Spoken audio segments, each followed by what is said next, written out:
क्या अध्ययन के सेशन में आप सभी का स्वागत, जहां हम राणा सर के साथ छठे अध्याय की चर्चा पर हैं। राणा सर से रिक्वेस्ट कि आज की चर्चा को शुरू करें। सर को प्रणाम। सभी को बहुत बहुत प्रणाम। तो ऐसे शुरू कर रहे थे आपकी एब्सेंस धन्यवाद। तो हम अब तक 20वें श्लोक की चर्चा कर चुके हैं और आज 21वां करना है। बहन जी जरा 21वां श्लोक पढ़े। हाँ जी पढ़। सुखमात्यंतिकं यत् बुद्धि ग्राह्य मतीन्द्रियम्। सुखमात्यंतिकं यत् बुद्धि ग्राह्य मतीन्द्रियम्।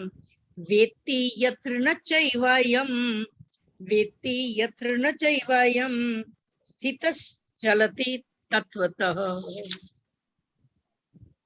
अतीन्द्रियम इंद्रियों से अतीत, बुद्धि ग्राह्यम केवल शुद्ध हुई सूक्ष्म बुद्धि के द्वारा ग्रहण करने योग्य, यत अत्यंतिकम सुखम जो अनंत आनंद है, तत् यत्र उसको जिस अवस्था में वेत्ति अनुभव करता है, च यत्र और जिस अवस्था में स्थित, जिस अवस्था में स्थित, अयम तत्वतः यह योगी परमात्मा के स्वरूप से न एव चलती विचलित होता ही नहीं।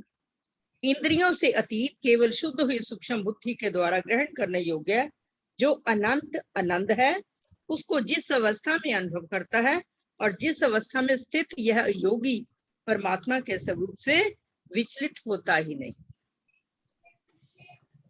देखिए, हम 20वें श्लोक में जब बात कर रहे थे तो हमने कहा था कि 20 से 23 श्लोक तक भगवान जी ने समाधि के 7 लक्षण बताए हैं, या डेफिनेशन कहिए, कि जब व्यक्ति ध्यान योग की पूर्ण अवस्था पर पहुंच जाता है तो फिर वो समाधि को प्राप्त हो जाता है। और फिर वो वहां पर जो उसकी स्थिति बताई है कि समाधि में पहुंचने के बाद उसके क्या अनुभव होते हैं, तो कल 2 बताए थे। एक तो चित्तुपराम बताया था और दूसरा बताया था स्वयं में स्वयं को स्वयं के द्वारा देखता हुआ, जो हमने कल बात की थी। और यहाँ पर 2 डेफिनेशन कहिए, परिभाषा कहिए या लक्षण कहिए, यहाँ पर 2 और बताए हैं। और बात वही चल रही है जो 23वें श्लोक के लास्ट पार्ट है कि योग में स्थित हुआ व्यक्ति या योगी कहिए, ज्ञानी कहिए, कि उसके कैसे अनुभव होते हैं। तो यहाँ पर जो बताया गया है, सुखम आत्यंतिकम, यानी ऐसा सुख जिसका अंत ही नहीं है, जिसे हम कहते हैं परमानंद। इस श्लोक में भगवान जी ने उस आनंद के स्वरूप का बताया है, उसका वर्णन किया है, जो समाधि में मिलता है। समाधि की अवस्था में पहुंचने के बाद जो आनंद प्राप्त होता है उसके बारे में बताया है।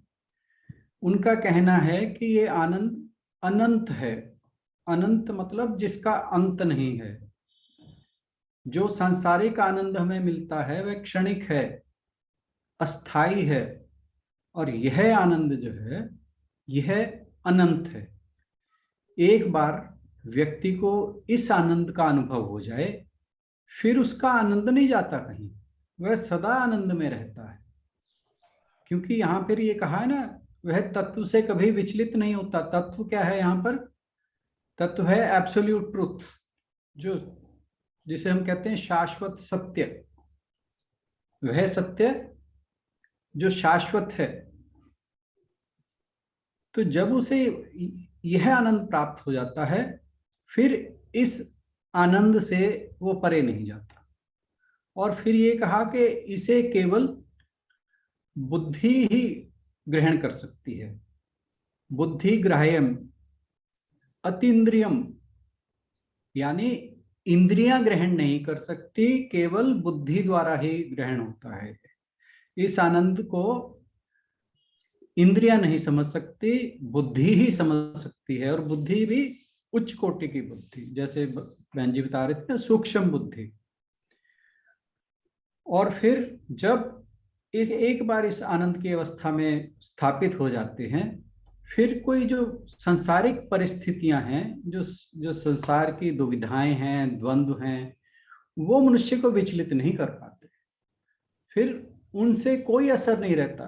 फिर वो हम जो कहते हैं ना समत्व योग, तो उसमें स्वाभाविक भाव से आ जाता है। उसका जो स्वभाव है वो फिर समत्व योग में अपने आप ही आ जाता है, स्वतः ही आ जाता है। और फिर उसके लिए उसको प्रयास नहीं करना पड़ता, क्योंकि जो बाकी के स्टेप्स हैं समाधि के आने तक, हमने अष्टांग योग में बात की थी, वो हमने बात की थी कि पहले 5 जो हैं बहिरंग हैं, बहिरंग साधना, और बाकी के 3 धारणा, ध्यान और समाधि, ये अंतरंग साधना है। तो जब हम वो पहले के स्टेप्स पूरे करके लास्ट की स्टेज में पहुंचते हैं, समाधि की अवस्था में पहुंचते हैं, तो फिर जो बाहरी परिस्थितियां हैं, सांसारिक परिस्थितियां हैं, वो इस अवस्था से मनुष्य को विचलित नहीं करती, यानी दूर नहीं ले जाती। वो सांसारिक परिस्थितियों से उसे कोई प्रभाव नहीं पड़ता। और जिस आनंद की बात हो रही है, वो आनंद हम युगों से, जन्मों से तलाश रहे हैं। और क्योंकि हम संसार में रहते हुए जो कुछ भी करते हैं, हमारे जो भी क्रियाकलाप हैं, वो सारे सिर्फ और सिर्फ आनंद की प्राप्ति के लिए। हम सुखों की तलाश में हमेशा रहते हैं और सोचते हैं कि दुख कभी ना आए। और भगवान जी जो कह रहे हैं कि ये आनंद, ये जो सुख है या आनंद है, ये अनंत है। आप देखिए कि जगत में जो भी सुख हैं, वो वास्तव में दुख के ही स्रोत हैं, या सोर्स कहें।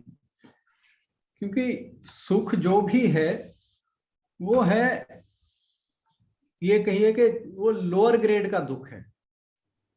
वैसे तो परमानेंट दुख है, ठीक है। जहां थोड़ा दुख हमारा कम हुआ, काफी कम हो गया, तो हमें लगता है कि हम सुखी हो गए। क्योंकि दुख की अवस्था तो हमारी बनी रहती है संसार में। जब तक हम भोगों में लिप्त रहते हैं तो दुख की अवस्था बनी रहती है। क्यों? कामनाएं हैं, इच्छाएं हैं, राग हैं, द्वेष हैं, ईर्ष्या है। ये जो सारी प्रकृतियां हैं मनुष्य की, ये सारी की सारी हमें दुख देती हैं। इच्छाएं, अपेक्षाएं, ये हमें सदैव दुखी रखती हैं। जहां इनमें से कुछ हमें मिला, कोई इच्छा पूरी हुई, तो क्या हुआ? दुख कम हो गया। हम समझते हैं सुख आ गया। वास्तव में हुआ क्या है? दुख कम हुआ है, सुख नहीं आया। और यही भूल हम हमेशा करते रहते हैं कि हमें जो सुख दिख रहा है या क्षणिक मिल रहा है या अस्थायी है, वो वास्तव में एक दुख की कमी है। एक दुख थोड़ा सा हमारा कम हुआ है, हम सोच रहे हैं कि हमें सुख मिल गया। और इसी भ्रम में मनुष्य सारा दिन घूमता है और सुख की तलाश करता है। कोई भी नई वस्तु या व्यक्ति या स्थिति हमें जब भी मिलती है, तो हम सोचते हैं कि हमें सुख मिला है। और जैसे ही वह हमसे गई तो हम फिर दुखी हो जाते हैं। इसका मतलब क्या हुआ?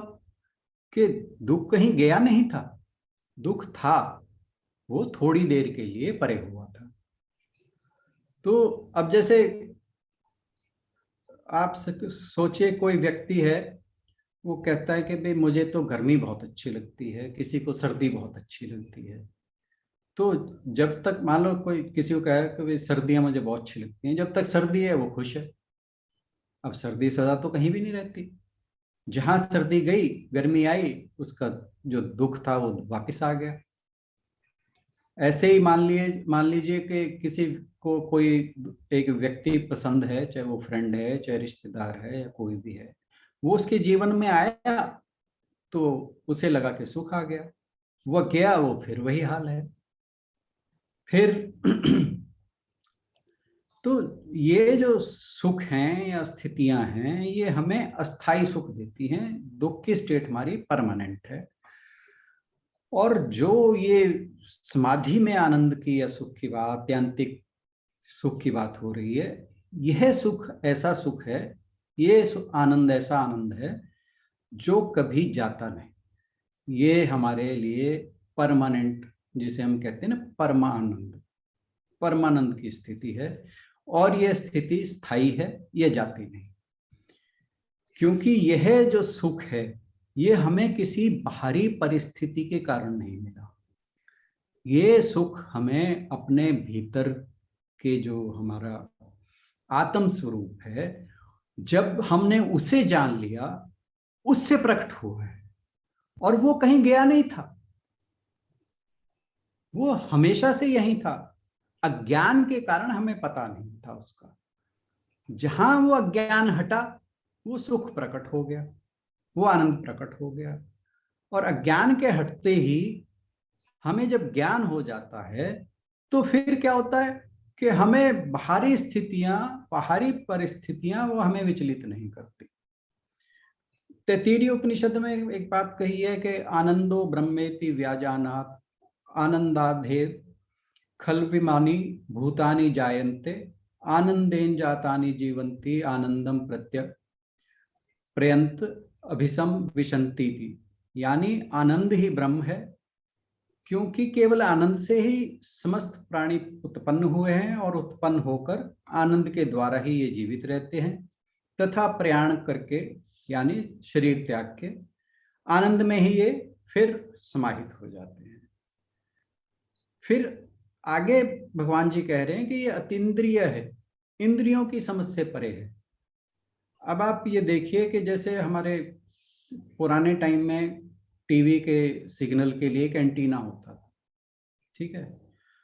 अब उसके बाद ये सैटेलाइट टीवी आ गया, तो वो पुराना एंटीना जो है अब ग्रो कर गई ना, चीजें डेवलपमेंट होगी, चीजें बेटर होगी, तब वो पुराना एंटीना उसे पकड़ नहीं पाता, ठीक है। ऐसे ही जब हमारा आनंद की स्थिति आ जाती है, तो जो हमारी इंद्रियां जिस सुख को सुख समझ रही थी और उसे पकड़ रही थी और जानने की कोशिश कर रही थी, ये वाला आनंद जो है उन जो इंद्रियों का एंटीना है उसकी पहुंच से बाहर हो जाता है। तो इसे कैसे समझा जाता है? वो बुद्धि के द्वारा ही ग्राह्य है, सिर्फ बुद्धि की ही समझ में आता है, क्योंकि बुद्धि का जो स्तर है वो मन और इंद्रियों से ऊपर है, तो ये बुद्धि की पकड़ में ही आता है। अब इसे हम एक और एग्जांपल से समझ सकते हैं, जैसे कि मान लीजिए कि दो लड़के एक पार्टी में गए हैं और पार्टी में नशे की पार्टी है, ठीक है। हर कोई नशे में धुत है, वो दोनों भी गए, उन्हें भी ऑफर हुआ नशे की जो भी वहां पर चीज चल रही है। अब एक ने देखा कि सारे तरफ सबको मजा आ रहा है, ले लिया उसने, देख लिया अपना उसका स्वाद। दूसरा जो है वो देख रहा है कि भाई ये अभी तो सारे खुश हैं, थोड़ी देर बाद में इनकी हालत खराब होने वाली है, तो यानी उसकी बुद्धि काम कर गई, उसने नहीं लिया। तो जो बुद्धि का स्तर है वो मन और इंद्रियों से ऊपर है, वह समझ जाता है, क्योंकि इसका लेवल बेटर है, वह एक रिफाइंड लेवल है। तो उस लेवल पे जाके फिर आनंद का पता लग जाता है। और फिर इसमें एक वर्ड आया है वेति यत्र, यानी जो इस आनंद को जान लेता है। और मैंने बात की थी कि जानने का मतलब है कि इससे पहले नहीं पता था, क्योंकि आनंद कहीं नहीं गया था, आनंद तो हमारे भीतर ही है, परंतु अब उसे जान लिया गया है। जब हमारा अज्ञान हट गया तब उसका पता लग गया, ठीक है। और पता, अज्ञान हटने के क्या तरीका है, वो पहले बहुत तरीके भगवान जी बता चुके हैं, कर्म योग वगैरह, कर्म योग, ज्ञान योग, ठीक है ना। फिर कर्म से, कर्म में लिप्तता नहीं होनी चाहिए, तो वो चीजें मैं रिपीट नहीं करूंगा। या फिर हमने अष्टांग योग में भी ये सारी बातें की हुई है। फिर अगली जो डेफिनेशन आई है यहाँ पर, वो आई है तत्वनिष्ठ, कि तत्व में स्थित हुआ, स्वयं के रूप में स्थिर हो गया।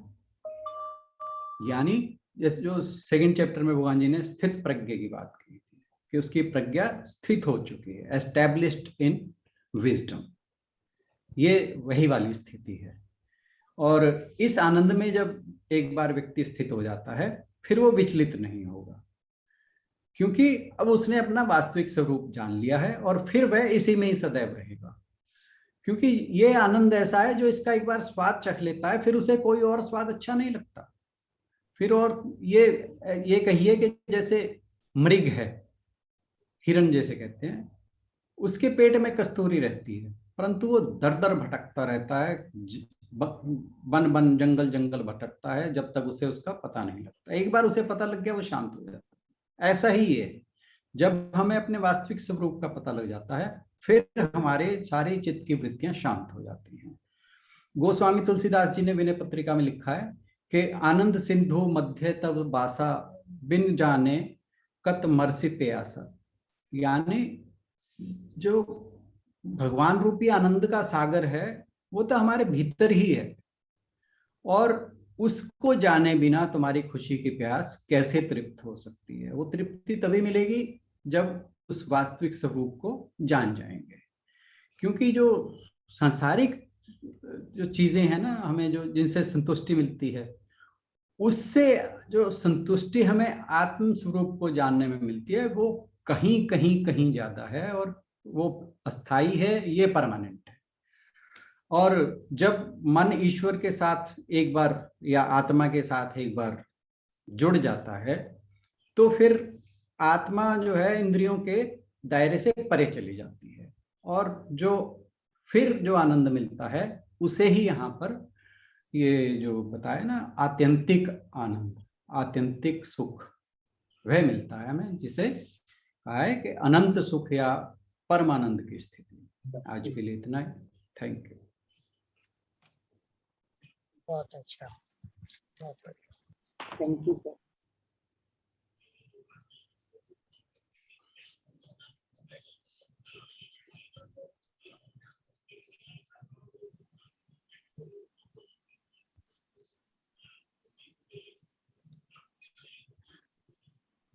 हाँ जी आशु जी। म्यूट है जी आशु जी का। अच्छा, आज की चर्चा के लिए राणा सर का धन्यवाद। यदि किसी का कोई क्वेश्चन हो या कुछ पूछना चाहे तो सॉरी कुछ ऐड ऑन करना चाहे तो जरूर बात कर सकते हैं, अन्यथा हम अगली चर्चा की ओर बढ़ेंगे। सर का बहुत बहुत धन्यवाद। एक बार ओम के साथ अगले सेशन की ओर बढ़ेंगे। गुलशन दीदी एक बार ओम का जाप करवा दें।